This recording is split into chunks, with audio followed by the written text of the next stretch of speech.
My boots were stuck fast to the concrete floor of the basement.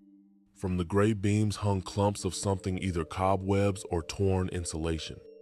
The crowd was so dense I couldn't move, and more people in masks and semi-covered clothing kept coming down the stairs.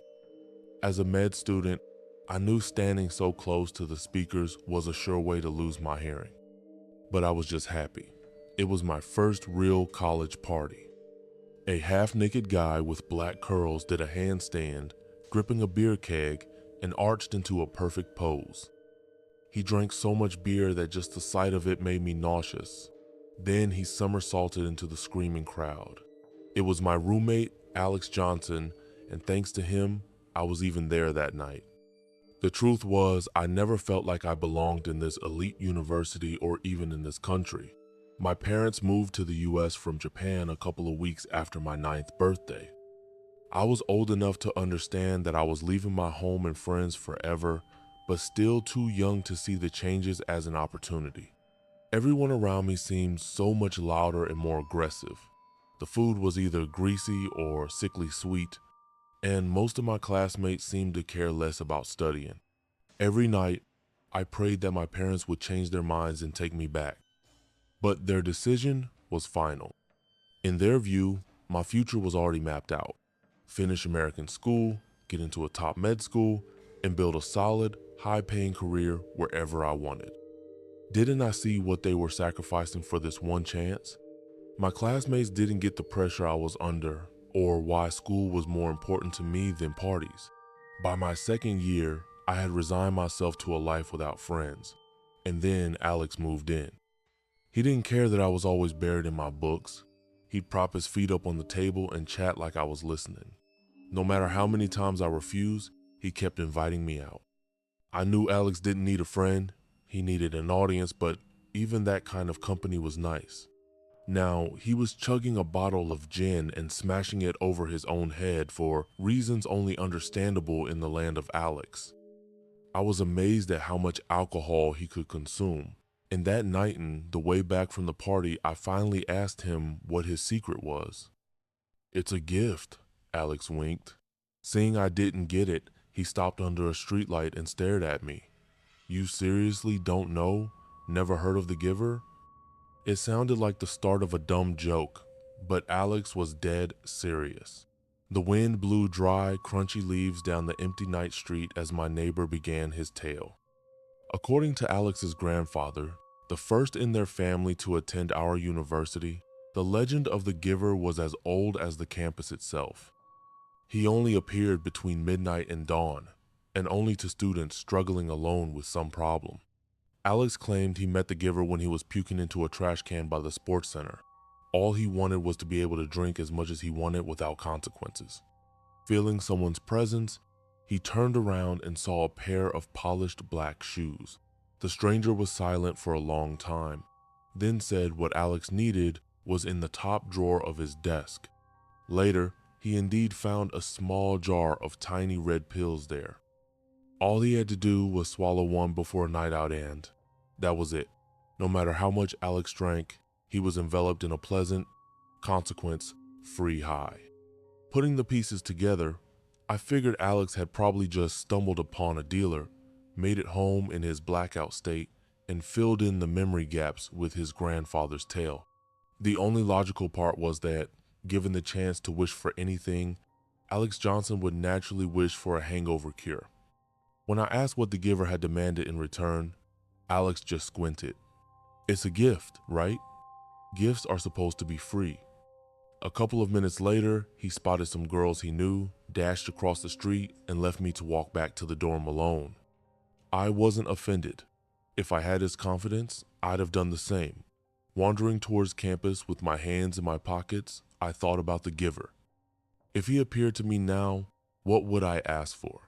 I didn't have a clear answer, at least not then. After that night, I started hanging out with Alex more often. I told myself I was finally opening up, but the real reasons were more complicated. It was my third year, classes were tougher, grades were slipping, and the only way to pretend everything was under control was to ignore the problem completely. When I finally faced the truth, it was worse than I thought. I was at risk of losing my scholarship, And unlike Alex, I didn't have a millionaire family whose donations guaranteed a diploma. It wasn't about getting kicked out of school my parents sacrificed. And everything I'd given up for their expectations, it would all have been for nothing. There was only one way out: score 97% or higher on the final exam. The problem was, I doubted I'd even pass, let alone get almost perfect. Soon, even Alex's parties weren't enough to distract me. I started wandering the nights, oblivious to the weather or the roads. I walked through empty parking lots, between dark buildings, discovering corners of the campus I never knew existed. And that's how I finally met the giver. It was getting colder, so I started bringing coffee in a thermos. That night, I sat on a bench behind the university's power station to take a few sips. Why the bench was there between a chain-link fence and wild brush was a mystery, but it seemed like a good spot to rest. I was about to leave when I noticed a figure by the corner of the fence. Against the station's light, I couldn't see a face, just an old-fashioned umbrella, a baggy gray suit, and shiny black shoes. The stranger limped towards me. Instead of sympathy, I felt fear. I looked down, hoping he'd pass by, but he sat next to me. How he crossed the distance in a few seconds, I have no idea. I stared at the ground. My gut told me that if I looked at his face, I wouldn't like what I saw. "Don't go to the exam on Friday," he rasped, his voice sending a cold shiver down my spine.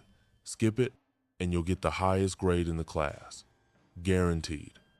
Before I could answer, he abruptly stood up and limped into the darkness. The whole encounter lasted less than 2 minutes, and when it was over, I wondered if it had even been real. Is this what madness looks like?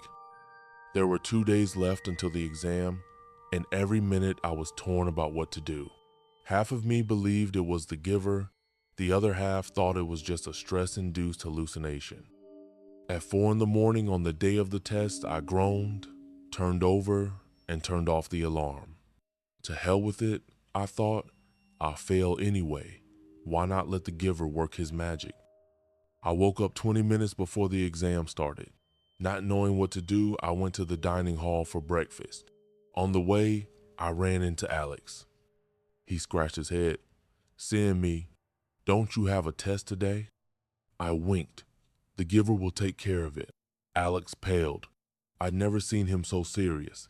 He put his hand on my shoulder. "You need to go to the exam," he whispered. I ran, though I didn't understand why I was running probably too late. Was Alex warning me that his story was nonsense? Or was it something worse? Had the gift turned into a nightmare? There was no time to wonder. I slipped on the second floor tile of the building and burst in just as 16 of my classmates were entering the classroom. Wait, 16? There are 16 of us in Organic Chemistry 3, including me. Something was off about the guy standing in the shadows at the end of the line, but I only believed it when he stepped into the light.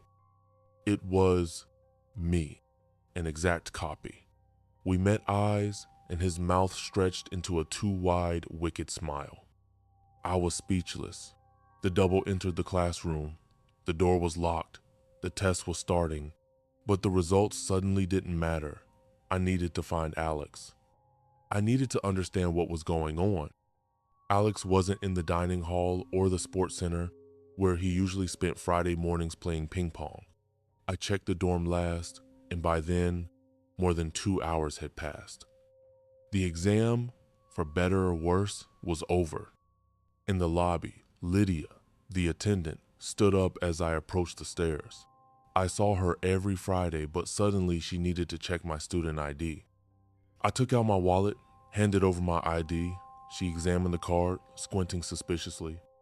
"Sir," she said, "this ID expired in 1997. The dorm is only for current students. I'll have to ask you to leave." Her hand reached for the phone. She was afraid of me, about to call security.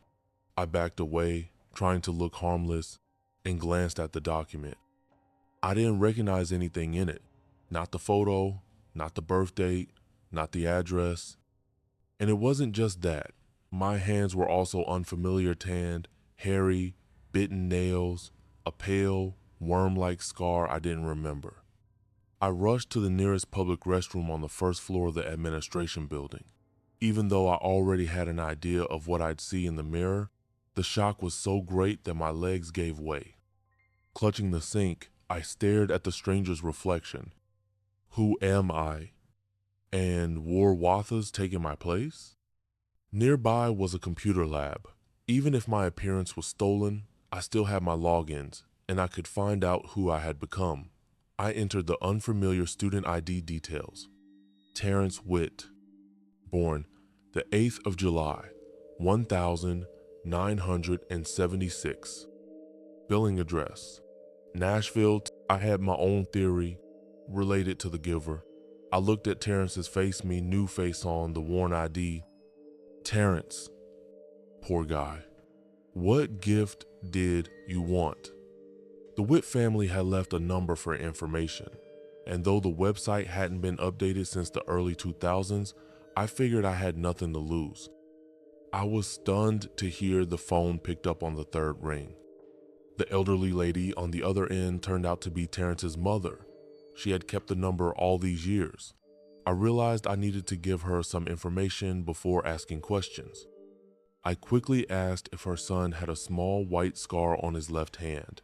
Her reaction was so joyful and full of hope that my heart ached. "Yes," she exclaimed. "Have you seen him?" I said maybe, but first I had to ask, did she know why her son might have wanted to disappear? Was something bothering him then? She finally said, "You're the first to call in 13 years. I guess there's no harm in telling you Terrence didn't want to leave the university. He dreamed of staying and completing his PhD, but my husband, God rest his soul, demanded that he come home and take over the family business. Do you think that might be related to his disappearance?" I mumbled that I had to go, that I'd call back when I knew more. Mrs. Witt's voice still rang in my ears as I imagined.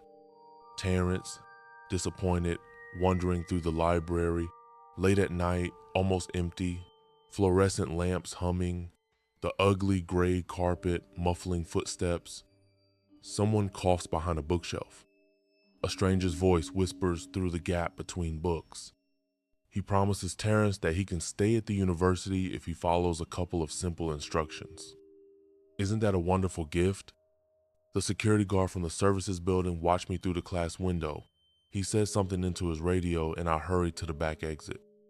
I headed to the park in the center of the campus. If the police were looking for me, it would be easier to hide there. The park was a bowl with a network of paths, half of which were hidden by bushes, gnarled old trees, and the walls of the amphitheater. The leaves had fallen weeks ago, but there was enough cover. I hoped. On a Friday evening, the park was almost empty. On a bench ahead, a guy and a girl sat with their heads touching, as if whispering. But the closer I got, the more unsettling the scene became. The girl was leaning away, the guy gripping her wrist in a deadlock. He held her, and though I couldn't hear what he was whispering, it was clear she didn't like it. When I saw the guy's face, I realized that no matter how much time passed, I'd never get used to seeing my body in someone else's hands. With horror, I recognized the girl too, Raquel. I'd liked her since freshman year, but never talked to her. "Just think about what will happen if you refuse," my double hissed in her ear. "What will your parents say? You don't want me as your enemy." I forced myself to approach and ask if everything was okay. My own face glared wickedly, and I thought my double's eyes darkened into an abyss. Judging by Raquel's scream, she saw it too. "Get your hands off, psycho," she yelled and ran away. The double stood up, cracked his neck, and punched me in the stomach. The breath was knocked out of me, and I collapsed into the wet grass. The double lunged, pressing my face into the dirt. "This is my life, Michigan NE, and you won't take it. Understand?" I gasped, my mouth filling with the smell of damp earth and decay. "Hey!" someone shouted, and the weight was gone. Steps rushed over. I spat out black sludge. It was the security guard from the services building. A stocky man lifted me up, brushed me off, asked if I was okay. Assured I wasn't dying, he nodded towards the parking lot beyond the campus boundary. "I've been watching you," he grumbled. "Since you showed up, nothing but trouble. See you again, I'll arrest you for trespassing. Clear?" I nodded. I had no choice. With no money or ID, I wandered the gray streets until sunset. By evening, sirens made me turn towards a liquor store at the edge of campus. 4 cops were dragging a screaming student. It was Alex! When I ran up, he was already being taken away. The store owner and cashier stood outside, smoking, shaking their heads. With a heavy feeling, I asked what had happened. The owner, a gray-haired old man in a white apron, said he'd never seen anything like it. Alex had stumbled in 15 minutes earlier, muttering that he needed more. He unscrewed a bottle of whiskey, chugged it, then another. By the time the cashier realized, he'd finished 5 and didn't look drunk. When the owner tried to stop him, Alex smashed a bottle and threatened with the shards and kept drinking. Even as the police restrained him, he tried to lick the last drops from the floor. His tongue, cut by the glass, left a bloody. His gift, like mine, like Terrence's gift, was twisted from the start. He wanted a party trick and got something hungry, demanding to be fed. If Alex didn't satisfy the gift, it would consume him. And my so-called gift? What was my double doing with my name and body now? I needed to find the giver again. I returned to campus under the cover of night, and by 2 o'clock had circled it 3 times.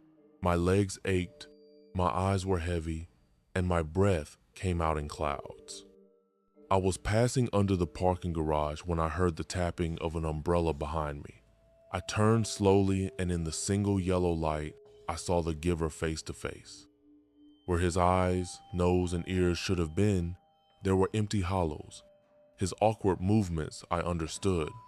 His limbs were bent backward, but he was fast, faster than possible. The light flickered, I blinked, and there was his face inches from mine. "What's the matter?" he rasped through gray, toothless gums.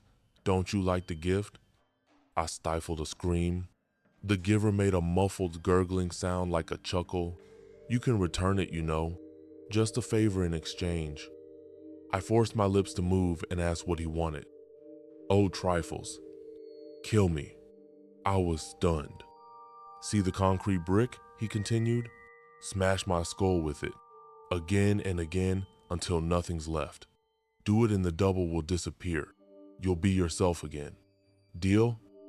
I hesitated. He was literally asking me to kill. And where was the catch? I'd get my body back but rot in prison? Or would the price be worse? I imagined an eternity in Terrence Witt's body, watching my double commit atrocities in my name. I pictured my parents, a straitjacket if I tried to tell the truth. It couldn't get worse. Could it? I saw the brick, surrounded by puddles and trash. It seemed to pull me. I swallowed, my throat was dry, told the giver to turn around. I lifted the brick and took a deep breath. For now, it's just like hammering a nail or tenderizing meat. He asked for it, and I swung. He collapsed with the first blow, but I didn't stop.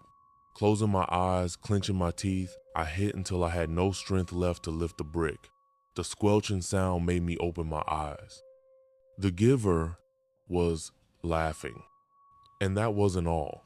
Something moved under the skin. Noth flesh itself was changing, taking the shape of someone else. Someone I recognized. I flipped the body over with the tip of my boot and saw the mangled face of Terrence Witt. I don't understand. If Terrence had been the giver all this time, where did the legend come from? Somewhere in the distance, a dog barked. Terrence's body was a mess, the murder weapon in my hand, and anyone could appear. The main thing was to get away and dispose of the evidence. The stains on the dark jacket weren't noticeable, and I doubted it was blood. An oily black liquid soaked into the fabric and skin instead of dripping. Shuddering, I wiped what I could and hurried to the dorm. 15 minutes later, I stepped into the lobby. The moment of truth. Lydia looked up and smiled softly. She recognized me. Enough proof that I was myself again.